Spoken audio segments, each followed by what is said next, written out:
Tonight, we continue Through the Looking Glass and What Alice Found There by Lewis Carroll. Chapter 4, Tweedledum and Tweedledee. They were standing under a tree, each with an arm round the other's neck, and Alice knew which was which in a moment, because one of them had Dum embroidered on his collar, and the other Dee. "I suppose they've each got Tweedle round the back of the collar," she said to herself. They stood so still that she quite forgot they were alive, and she was just looking round to see if the word Tweedle was written at the back of each collar when she was startled by a voice coming from the one marked Dum. "If you think we're waxworks," he said, "you ought to pay, you know. Waxworks weren't made to be looked at for nothing, nohow." "Contrariwise," added the one marked D, "if you think we're alive, you ought to speak." "I'm sure I'm very sorry," was all Alice could say, for the words of the old song kept ringing through her head like the ticking of a clock, and she could hardly help saying them out loud. Tweedledum and Tweedledee agreed to have a battle, for Tweedledum said Tweedledee had spoiled his nice new rattle.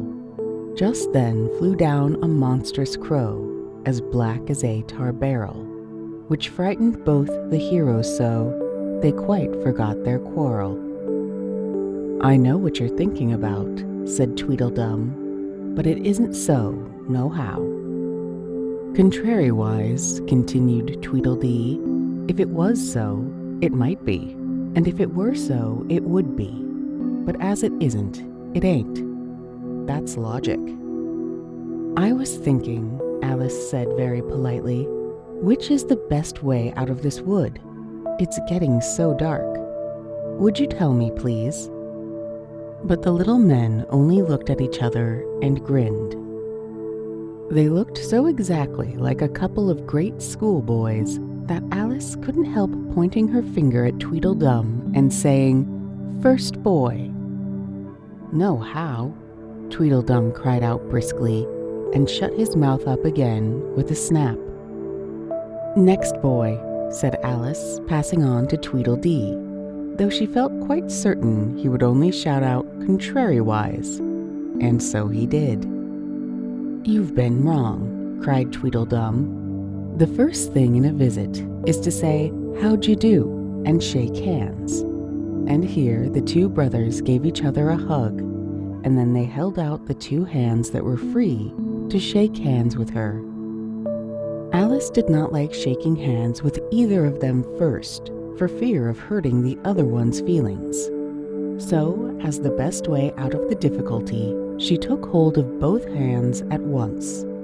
The next moment, they were dancing round in a ring. This seemed quite natural, she remembered afterwards, and she was not even surprised to hear music playing. It seemed to come from the tree under which they were dancing, and it was done, as well as she could make out, by the branches rubbing one across the other, like fiddles and fiddlesticks. "But it certainly was funny," Alice said afterwards when she was telling her sister the history of all this, "to find myself singing, 'Here we go round the mulberry bush.' I don't know when I began it, but somehow I felt as if I'd been singing it a long, long time." The other two dancers were fat and very soon out of breath. "4 times round is enough for one dance," Tweedledum panted out, and they left off dancing as suddenly as they had begun. The music stopped at the same moment. Then they let go of Alice's hands and stood looking at her for a minute. There was a rather awkward pause, as Alice didn't know how to begin a conversation with people she had just been dancing with. It would never do to say, "How'd you do now?" she said to herself. "We seem to have got beyond that somehow." "I hope you're not much tired," she said at last. "Nohow, and thank you very much for asking," said Tweedledum. So much obliged, added Tweedledee. You like poetry? Yes, pretty well. Some poetry, Alice added doubtfully. Would you tell me which road leads out of the wood? What shall I repeat to her? Said Tweedledee, looking round at Tweedledum with great solemn eyes, and not noticing Alice's question. The walrus and the carpenter is the longest, Tweedledum replied, giving his brother an affectionate hug. Tweedledee began instantly. The sun was shining. Here, Alice ventured to interrupt him. If it's very long, she said as politely as she could, would you please tell me first which road? Tweedledee smiled gently and began again. The sun was shining on the sea, shining with all his might. He did his very best to make the billows smooth and bright.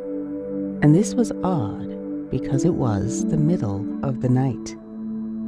The moon was shining sulkily, because she thought the sun had got no business to be there after the day was done.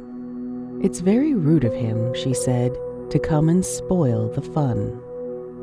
The sea was wet as wet could be, the sands were dry as dry. You could not see a cloud because no cloud was in the sky. No birds were flying overhead, there were no birds to fly. The walrus and the carpenter were walking close at hand. They wept like anything to see such quantities of sand. If this were only cleared away, they said, it would be grand. If 7 maids with 7 mops swept it for half a year, do you suppose, the walrus said, that they could get it clear? I doubt it, said the carpenter, and shed a bitter tear. O oysters, come and walk with us, the walrus did beseech. A pleasant walk, a pleasant talk, along the briny beach. We cannot do with more than 4, to give a hand to each. The eldest oyster looked at him, but never a word he said. The eldest oyster winked his eye and shook his heavy head, meaning to say he did not choose to leave the oyster bed. But 4 young oysters hurried up, all eager for the treat. Their coats were brushed, their faces washed, their shoes were clean and neat.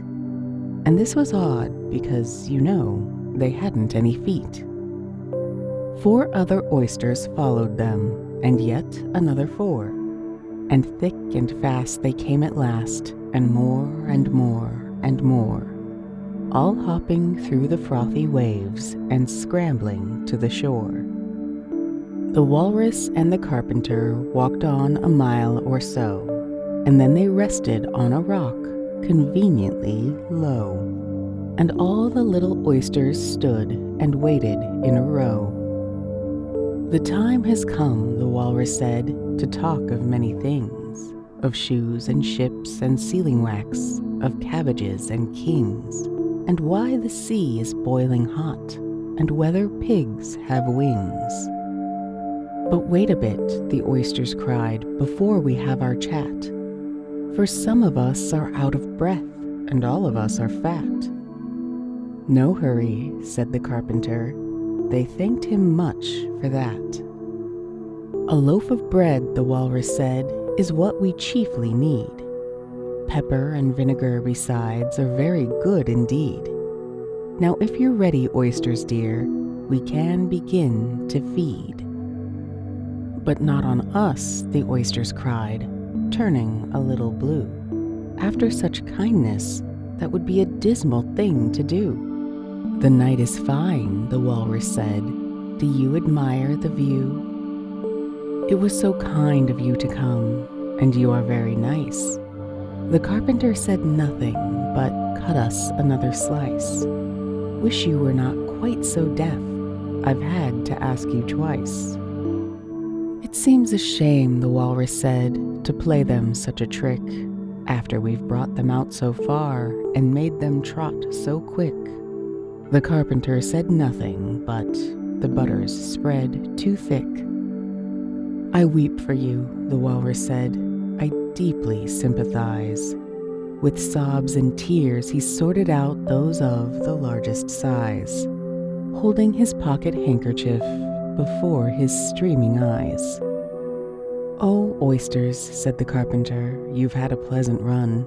Shall we be trotting home again?" But the answer came there none, and that was scarcely odd, because they'd eaten every one. "I like the walrus best," said Alice, "because you see he was a little sorry for the poor oysters." "He ate more than the carpenter, though," said Tweedledee. "You see, he held his handkerchief in front, so that the carpenter couldn't count how many he took, contrariwise." "That was mean," Alice said indignantly. "Then I like the carpenter best, if he didn't eat so many as the walrus." "But he ate as many as he could," said Tweedledum. This was a puzzler. After a pause, Alice began, "Well, they were both very unpleasant characters." Here she checked herself in some alarm at hearing something that sounded to her like the puffing of a large steam engine in the wood near them, though she feared it was more likely to be a wild beast. "Are there any lions or tigers about here?" she asked timidly. "It's only the Red King snoring," said Tweedledee. "Come and look at him," the brothers cried, and they each took one of Alice's hands and led her up to where the king was sleeping. "Isn't he a lovely sight?" said Tweedledum. Alice couldn't say honestly that he was. He had a tall red nightcap on with a tassel, and he was lying crumpled up in a sort of untidy heap and snoring loud. "Fit to snore his head off," as Tweedledum remarked. "I'm afraid he'll catch cold with lying on the damp grass," said Alice, who was a very thoughtful little girl. "He's dreaming now," said Tweedledee. "And what do you think he's dreaming about?" Alice said, "Nobody can guess that." "Why, about you," Tweedledee exclaimed, clapping his hands triumphantly. "And if he left off dreaming about you, where do you suppose you'd be?" "Where I am now, of course," said Alice. "Not you," Tweedledee retorted contemptuously. "You'd be nowhere. Why, you're only a sort of thing in his dream." "If that there king was to wake," added Tweedledum, "you'd go out, bang, just like a candle." "I shouldn't," Alice exclaimed indignantly. "Besides, if I'm only a sort of thing in his dream, what are you, I should like to know?" "Ditto," said Tweedledum. "Ditto, ditto," cried Tweedledee. He shouted this so loud that Alice couldn't help saying, "Hush, you'll be waking him, I'm afraid, if you make so much noise." "Well, it's no use your talking about waking him," said Tweedledum, "when you're only one of the things in his dream. You know very well you're not real." "I am real," said Alice, and began to cry. "You won't make yourself a bit realer by crying," Tweedledee remarked. "There's nothing to cry about." "If I wasn't real," Alice said, half laughing through her tears, it all seemed so ridiculous, "I shouldn't be able to cry." "I hope you don't suppose those are real tears," Tweedledum interrupted in a tone of great contempt. "I know they're talking nonsense," Alice thought to herself, "and it's foolish to cry about it." So she brushed away her tears and went on as cheerfully as she could. "At any rate, I'd better be getting out of the wood, for really it's coming on very dark. Do you think it's going to rain?" Tweedledum spread a large umbrella over himself and his brother and looked up into it. "No, I don't think it is," he said. "At least, not under here, nohow." "But it may rain outside?"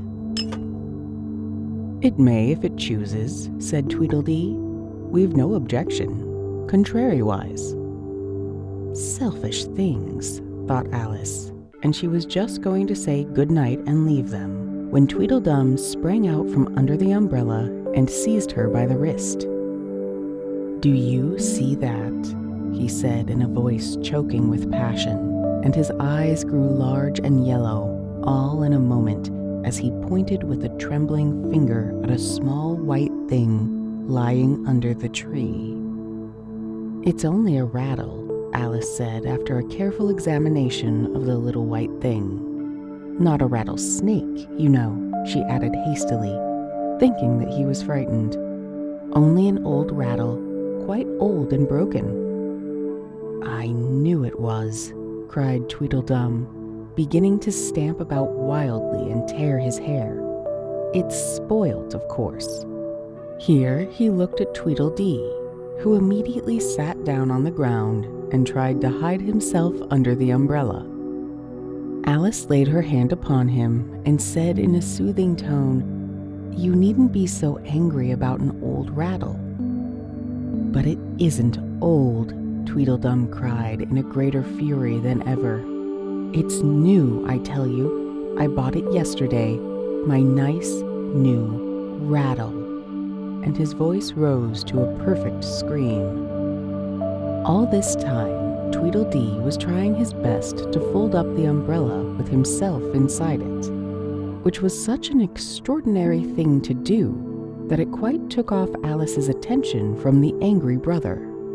But he couldn't quite succeed, and it ended in his rolling over, bundled up in the umbrella, with only his head out. And there he lay, opening and shutting his mouth and his large eyes, looking more like a fish than anything else, Alice thought. "Of course, you agree to have a battle?" Tweedledum said in a calmer tone. "I suppose so," the other sulkily replied as he crawled out of the umbrella. "Only she must help us to dress up, you know."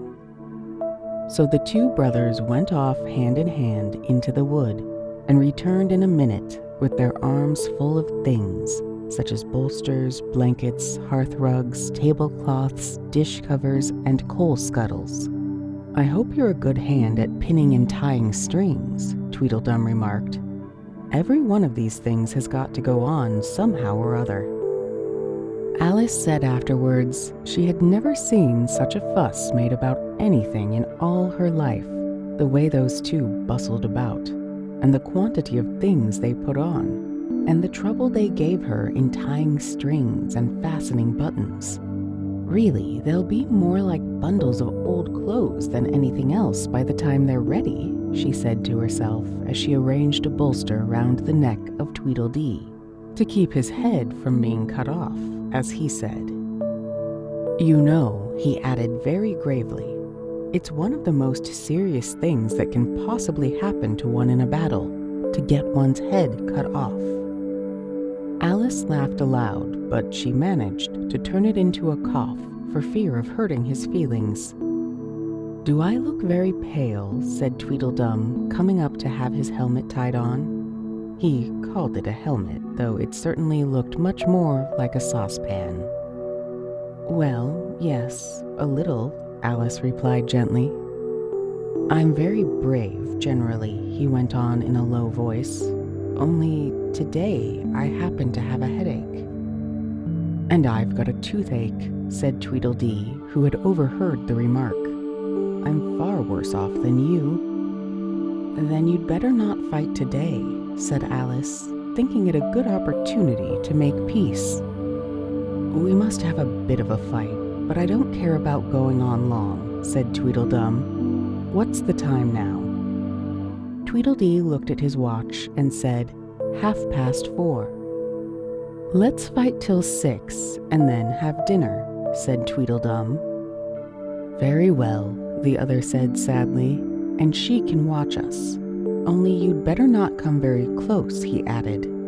"I generally hit everything I can see when I get really excited." "And I hit everything within reach," cried Tweedledum, "whether I can see it or not." Alice laughed. "You must hit the trees pretty often, I should think," she said. Tweedledum looked round him with a satisfied smile. "I don't suppose," he said, "there'll be a tree left standing for ever so far round by the time we've finished." "And all about a rattle," said Alice, still hoping to make them a little ashamed of fighting for such a trifle. "I shouldn't have minded it so much," said Tweedledum, "if it hadn't been a new one." "I wish the monstrous crow would come," thought Alice. "There's only one sword, you know," Tweedledum said to his brother, "but you can have the umbrella. It's quite as sharp. Only we must begin quick. It's getting as dark as it can." "And darker," said Tweedledee. It was getting dark so suddenly that Alice thought there must be a thunderstorm coming on. "What a thick black cloud that is," she said. "And how fast it comes. Why, I do believe it's got wings." "It's the crow," Tweedledum cried out in a shrill voice of alarm, and the two brothers took to their heels and were out of sight in a moment. Alice ran a little way into the wood and stopped under a large tree. "It can never get at me here," she thought. "It's far too large to squeeze itself in among the trees. But I wish it wouldn't flap its wings so. It makes quite a hurricane in the wood. Here's somebody's shawl being blown away."